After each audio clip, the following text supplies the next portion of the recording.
Hello, loyal subject! Today I am going to do my July and August wrap-ups because I didn't do one last month because I am a smart person. Yeah, it's kind of nighttime, so that's why the lighting is a bit weird. Sorry, you'll just have to deal with it. So the first book I read in July was The Ask and the Answer by Patrick Ness. This is the second book in the Chaos Walking trilogy.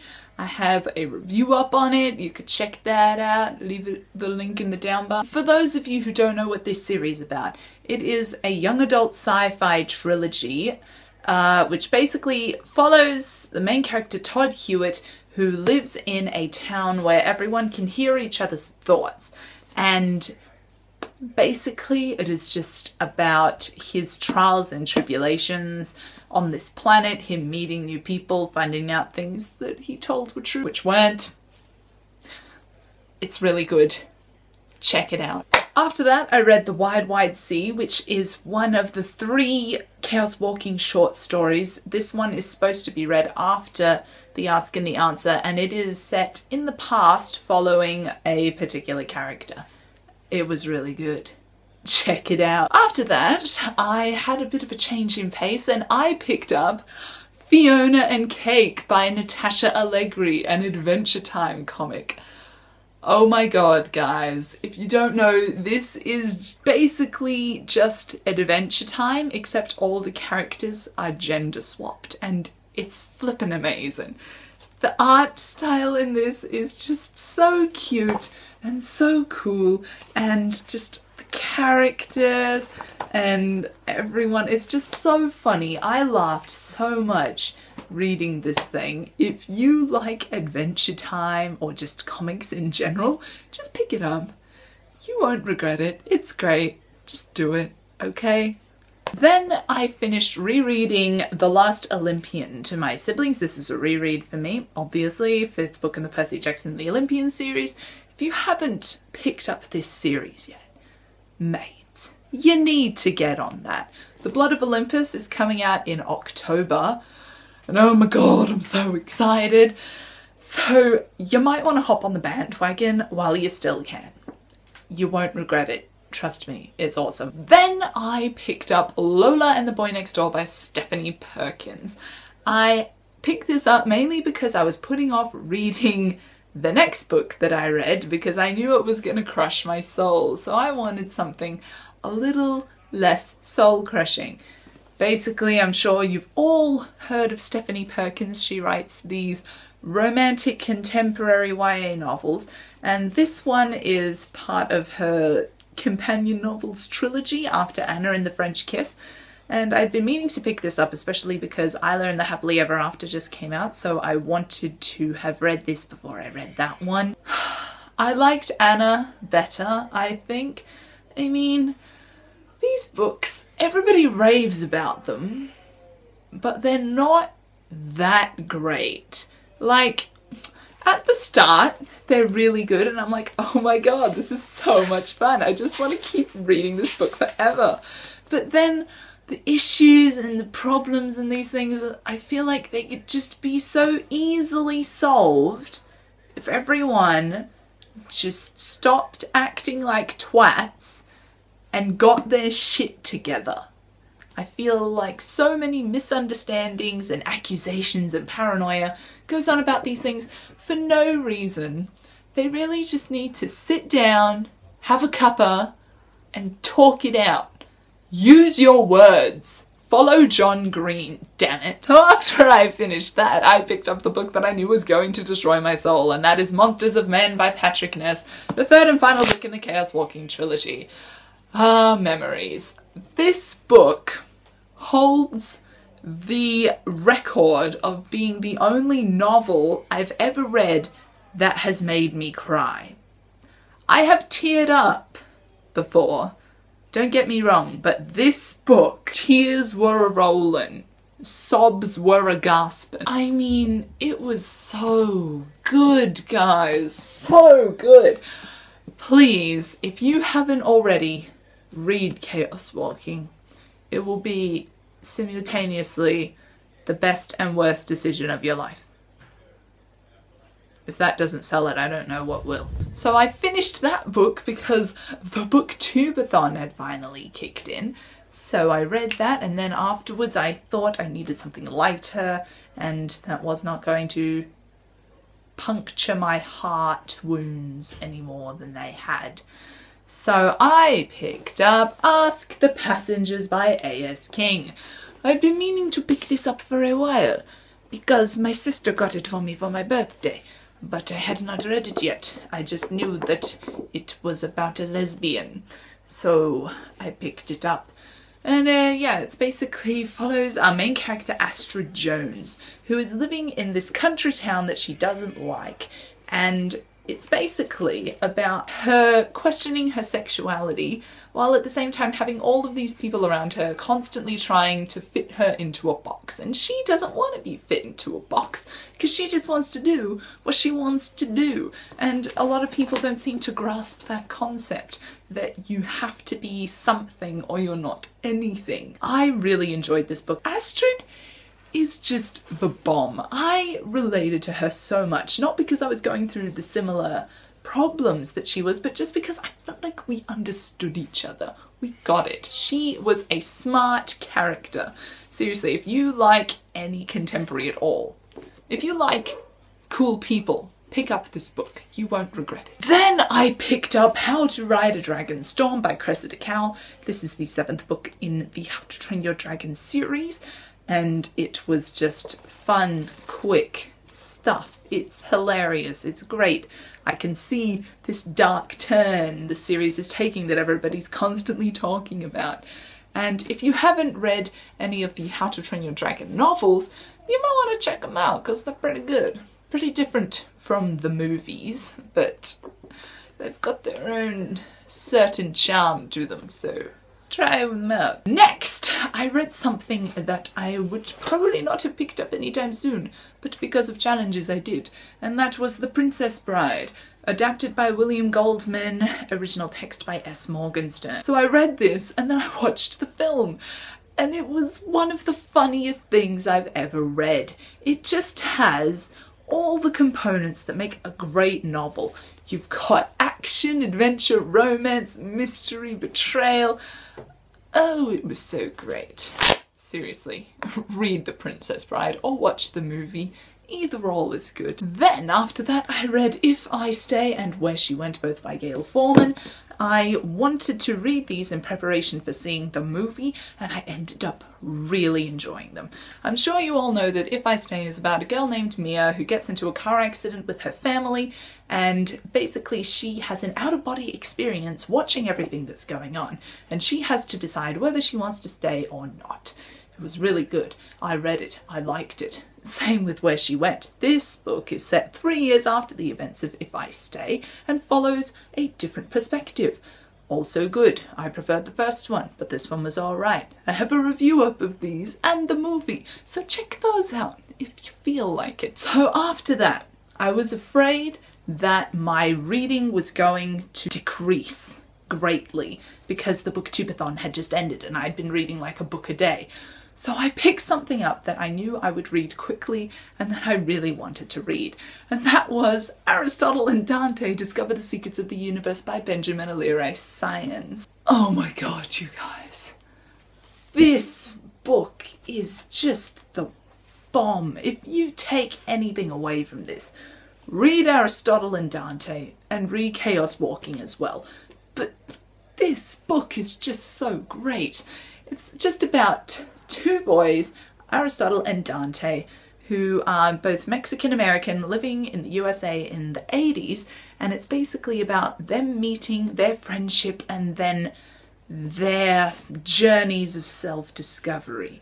And it's just the best thing ever. Read this book. Just read it. I tried to film a review of it, but it was just rambly and all over the place. So sorry about that, but I just... Please read this book. Then after that, I read the Clockwork Princess graphic novel adaptation. I've been waiting for this for so long because I have Angel and Prince in the graphic novel adaptations as well. But this one, I was waiting for it for so long and it was so great. If you haven't picked up the graphic novel adaptations because you're a bit weary because maybe it looks like manga even though it's Korean, I would just do it. If you like art and you like this series, it's a really good adaptation, in my personal opinion. And so came the end of the month of July.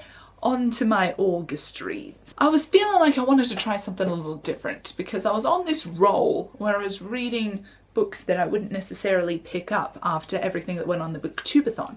So I picked up The Catcher in the Rye by J.D. Salinger. I've had this on my shelf for a while, since about Christmas, so I decided to give it a go. It's only a skinny thing and everybody talks about it. This is hailed as one of the greatest novels ever written. It's not. I mean, I can see why a lot of people would like it because of the ideas present in this book. But basically it's just about this dude named Holden Caulfield who gets expelled from his prep school, and so he's just dicking around in New York for the weekend before he has to go home and confront his parents. And mixed feelings are what would describe my opinion on this novel. I could appreciate what J.D. Salinger was saying about how people are just really fake a lot of the time and we just have these meaningless conversations that we don't want to have, talking to these people that we don't want to talk to, merely out of like societal expectations and things like that. But the main character, Holden Caulfield, I'm sure you've all heard this, he's pretentious, annoying, a bit arrogant. I mean, I'm not really going to go that far into it because I'm sure everybody has heard this before, but yeah, his narrative voice just irked me at times, and he was a bit of a hypocrite as well, but you know, check it out if you want to check it out. See why that dude shot John Lennon. After I read that, I read the first 4 volumes of the Attack on Titan series by Hajime Isayama. Oh my god, guys. I have watched the show like 3 times now probably, and so I thought it was about time I picked up the mangas. If you do not know what this series is about, it is basically all that is left of humanity has built 3 walls to surround them to keep out these giant man-eating beasts called Titans. That's what they look like. And they've been living in peace for a while until one day the colossal Titan shows up and fucks everyone over. It is basically about the main character, Eren Yeager, and his friends Armin and Mikasa joining the military, all for different reasons, so they can fight the Titans. It's a great survival story, great post-apocalyptic story, and the artwork in these things is really great. If you're not a fan of mangas, then watch the anime. It's a perfectly reasonable substitute. After that began the descent into classics, and that was with Withering Heights by Emily Bronte. I had to read this for school. I had to read quite a few of these books for school, you will see. So this took me forever. I was between this and reading volumes of Attack on Titan. This is the story of a man who comes across Withering Heights and Thrushcross Grange and is learning the stories of the people that used to live there. It is very dramatic, it is very Victorian, it is very Bronte. It was pretty good as well. So if you want classics but you don't know where to start, I would say this is a good place to go. If you're into this gothic romance that's not very romantic type deal, go to Withering Heights. Then I read A Doll's House by Henrik Ibsen, which is an awesome play about feminism, women and their independence and branching off from the protection of their husbands and other male figures in society. I loved this play. I also had to read this for school, and I would recommend that if you are into that sort of thing, the feminism and the equality and just coming of age type stories, but also etched with all of this just melodramatic drama, then I would say read A Doll's House. It is itty bitty. It won't take you long. Following suit, I then read Cat on a Hot Tin Roof by Tennessee Williams. This is also a play, and it is following a family where the grandfather, who is very rich, everybody thinks he's dying, so they're all fighting over his land and money and stuff like that. And our mainish character Brick doesn't have the same concerns as everybody else in his family does, because he has an alcohol problem and also a few other problems. It was good. It was good. I liked it. I liked the southern appeal and just the drama once again. After that, I was kind of sick of my school books, so I decided to finally pick up The Last Sacrifice by Rochelle Mead, the 6th and final book in the Vampire Academy series. What can I say? This was my favourite book in the series. It was just full of action and just adventure and mystery and those sorts of things. It wanted me to read it, and I did, and I liked it. I have done a review on the Vampire Academy series that you can check out if you want to know more of my thoughts. I'll link you down below. Then I read By Grand Central Station, I Sat Down and Wept by Elizabeth Smart. This is a book that I thought was a fictional memoir, but now I know that this all actually happened, so it makes it a little less weird. Basically, this is a memoir of the author Elizabeth Smart coming across a poem by George Barker, not Baker, one day. She reads it and falls madly in love with him. So she gets him and his wife to fly over from Japan to live in the US with her, and it's like their love affair. And it is written in this poetry prose type style. It's pretty weird. I'm just not a fan of poetry. There are a few here and there that I'm like, yeah, that's cool. You're telling me this story or whatever it is that you're trying to tell me, and I understand you. But this fanciful, lyrical writing, it just goes over my head a lot of the time.